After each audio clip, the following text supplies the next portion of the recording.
네, 이항영의 월가이드 함께하겠습니다. 이항영 위원 나오셨습니다. 안녕하십니까? 네, 안녕하세요. 네, 오늘의 인사이트 열어보시죠.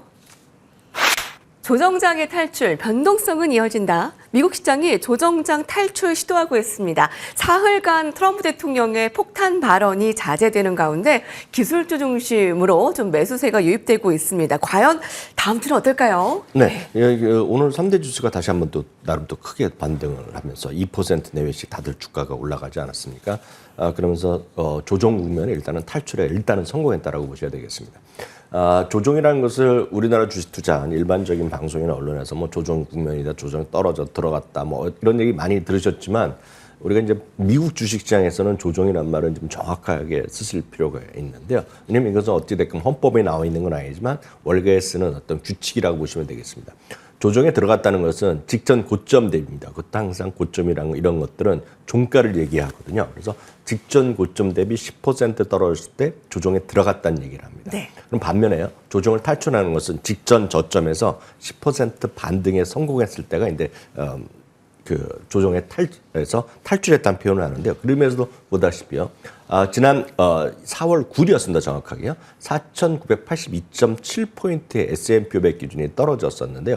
오늘 기준이 됐던 선이 5,481.05포인트가 정확하게 10%가 반등하는 국면인데요. 오늘 5,484.77포인트로 끝나면서 정확히 보면 10.099, 그래서 10.1%가 올라가면서 네. 일단 조정 국면에 탈출했다라고 보셔야 되겠습니다. 다만 시장에서 이 조정 국면에서 완전히 뭐 시장이 끝나냐 이제 계속 이런 건 아니겠고요. 여튼 기술적으로 보면 조정 국면에 탈출해서 최하 국면을 약간 벗어나는 것이 아니라로 해석은 할 수 있겠고요. 반면에 또 이제부터 다시 고점 어느 순간 고점 직전 고점 대비 다시 형성된 고점에서 떨어지기 시작하면 그때 다시 조정에 들어갔다고 보셔야 되겠다. 참고적으로 이번에 S&P 500은 아직 약세장에 들어간 적이 없습니다. 약세장은 고점 대비 20%입니다. 그래서 지난 2월 19일 고점 대비 20%를 할 때 이번에 어디까지 떨어졌냐면 19.4% 정도까지 떨어졌었거든요. 그렇기 때문에 아직 약세장에 들어갔다고 선언된 적은 없다라고 일단은 보셔야 되겠습니다.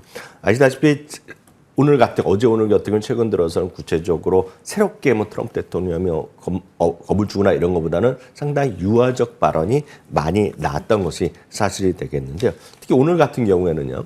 파이낸셜 타임즈에서 이런 얘기를 보도했습니다. 뭐 나름 또 단독이라 보도한 거가 되겠는데요. 트럼프 행정부가 자동차 제조업체에 대한 25%씩 지금 관세를 부과되고 있지 않습니까? 네. 그런 이제 면제를 고려할 수 있다는 얘기 일단은 했습니다. 다만 트럼프 대통령이 바로 또 반발을 하면서 트럼프 대통령은 무슨 소리냐.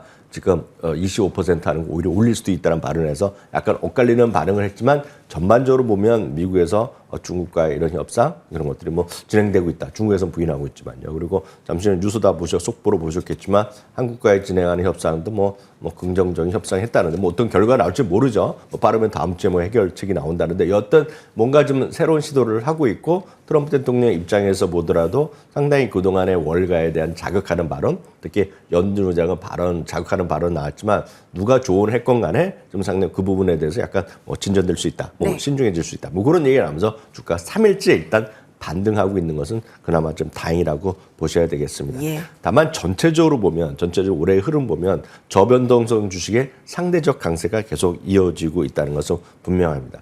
저변동성이라는 건 여러 번 말씀드리지만 여러 가지 기준이 있겠지만 지수 대비 덜 움직이는 거거든요. 그래서 모니스타에 하는 몇 가지 지수가 있는데 모니스타에서는 미국의 저변동성 지수가 연초 대비 오히려 좀 평균 0.1% 올라가 있습니다. 지금은 지수는 10% 정도 조금 떨어져 있다고 보셔야 되겠는데요. 그만큼 시장에서 저변동성 주식에 대한 관심이 여전히 갖고 가는 게 맞다라고 보셔야 되겠고요.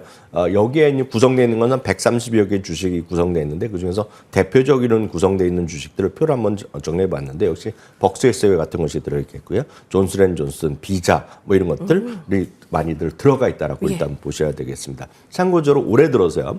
가치주는 7%가 여전히 아직까지 떨어져 있고 퀄러티는 13% 떨어져 있는데 여러 가지 어떤 평가로 봤을 때 보면 저변동성 주식이 올해 가장 강한 흐름을 보이고 있다고 보셔야 되겠습니다. 그럼 이런 저변동성 주식이 왜 이렇게 상대적으로 강한 흐름을 보면 기본적으로 개인 투자가들은 적극적인 투자, 적극적인 트레이딩을 통해서 많이 수익을 벌려고 하지만 시장 투자자의 기관 투자자들은 지수를 추정하는 역할을 가기 때문에 이럴 때 지수가 변동성이 클 때 보면 오히려 이런 쪽에 집중하는 그런 역할을 하고 있다고 보셔야 되겠습니다.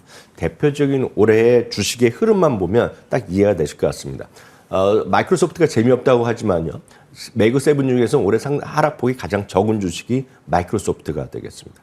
매그7은 아시다시피 고점 대비 25%까지 떨어져 있겠고요. 벅스에서는 올해 상대적으로 12%가 떨어져 있고요. 상승했고요. 존슨앤존슨 이건 누가 사겠냐고 하지만 9.4% 올라갔고요.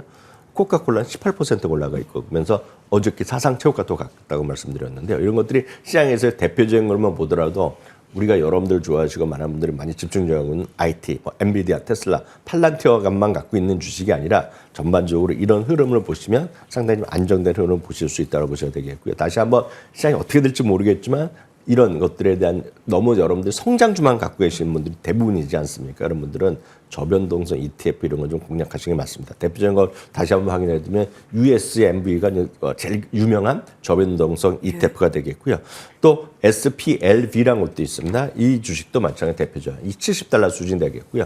비슷한 경우로 벵가드에 사는 거가 $121짜리도 있습니다. 여러분들 거의 구성은 비슷하기 때문에 이런 것들을 여러분들 갖고 가시면 좋을 것 같습니다. 예. 공격적인 투자자들은 선호하지 않을 수 있겠지만 실제로 저변동성 주식은 지금 시장에서 좀 빛을 발휘하고 있습니다. 버크셔 해서웨이, 코카콜라, 존슨앤존슨, 비자 등 살펴봤네요. 자, 실적이 쏟아져 나오고 있는데요. 오늘의 헤드라인 첫 번째입니다. 마켓워치입니다. 구글, 알파벳 지금 시간외 급등 한 4%대의 시간외 급등 보이고 있습니다. 정규장에서도 2.53% 상승을 나타냈는데요. 매그니피센트 세븐 기업 중에 하나인데 1분기 성적표를 잘 받았습니다. 네, 물론 2분기에 대해서는 이제 앞으로 이제 그 컨퍼런스 콜에서 여러 가지가 내기고 있고 여전히 불확실성이 분명히 있는 건 사실이지만요. 아시다시피 알파벳은 큰 틀에서 보면 기본적으로 매그7 중에서 PR이 가장 낮은 겁니다. 그래서 가장 저평가되어 있는 것은 분명하다는 거 꼭 인지하시면 좋을 것 같고요.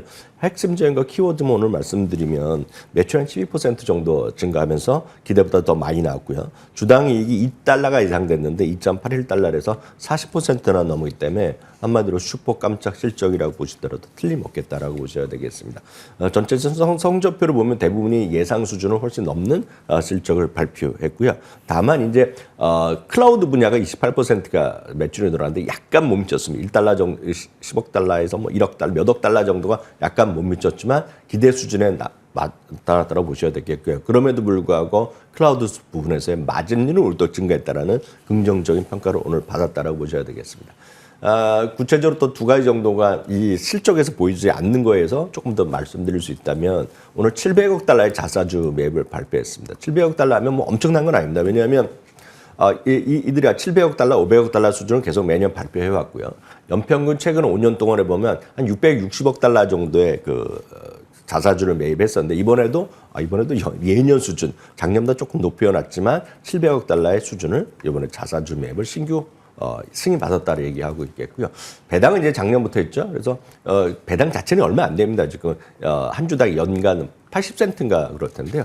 5% 배당 인상을 했다라는 정도가 오늘 또 하나의 의미 있는 부분이 되겠고요. 말씀드렸다시피 클라우드 매출의 증가율은 약간씩 줄어드는 건 분명하지만 여전히 이런 마진율이 상당히 좋게 났다. 이 부분이 오늘 주가의 시간에서 지금 4%, 5%까지 올라가고 있는 그런 핵심적인 키워드다라고 간단하게 이해하시면 되겠습니다. 네, 다음 헤드라인 이어가겠습니다. 야후파이낸스입니다. 듀오링고 비중 확대, 바로 모건 스탠리가 리포트를 내놨는데요. 듀오링고 강력한 성장에 힘입어 비중 확대 의견.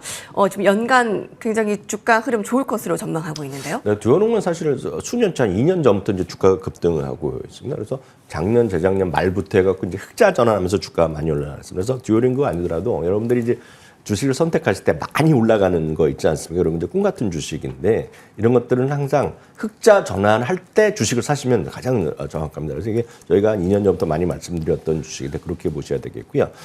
이런 것들은 듀오링고 같은 경우에는 일반 투자가들이 선택하는데 제가 봤을 때 제 입장에서는 어렵지 않습니다. 왜냐하면 듀오링고를 쓰는 사람과 쓰지 않는 사람으로 딱 구분하시면 되겠습니다. 그래서 듀오링고를 쓰지 않는 분이라면 이 주식을 사기가 쉽지 않습니다. 왜냐하면 PR이 지금 한 150배 정도 나올 겁니다. 그래서 제일 높은 주식이 하나에 들어가 있겠고요. 아직 S&P 500 들어가 있는 주식도 아니기 때문에 그런 게 있습니다. 다만 현재 한 1억 7천만 명 정도의 그 사용자가 있겠고요. 빠르게 사용자가 늘어나고 있습니다.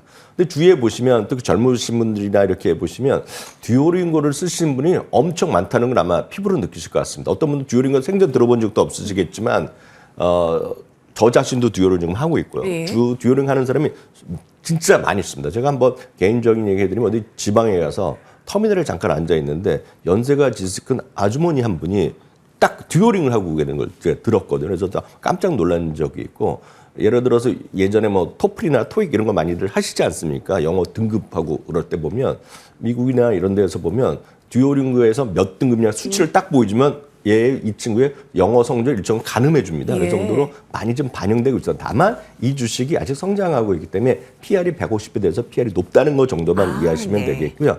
목표 주가는 모건 스탠리는 이번에 투자기를 제시하면서 비중 확대 목표 주가 435달러였는데 상당히 비싸게 제시한 겁니다. 그래서 월급에서 최고 정도 높이가 나왔고 오히려 최근 들어서도 목표 주가 세 군데 내린 적도 있습니다. 여하튼 이거 듀오링을 쓰시는 분 입장에서 한번 관찰해 보시면 좋을 것 같고요. 이제 지금까지 왔으니까 다음 주에 실적을 발표하거든요. 올해는 실적 발표하는 거 보고 나서 여러분도 또 다시 한번 판단해 보시면 좋을 것 같습니다. 네.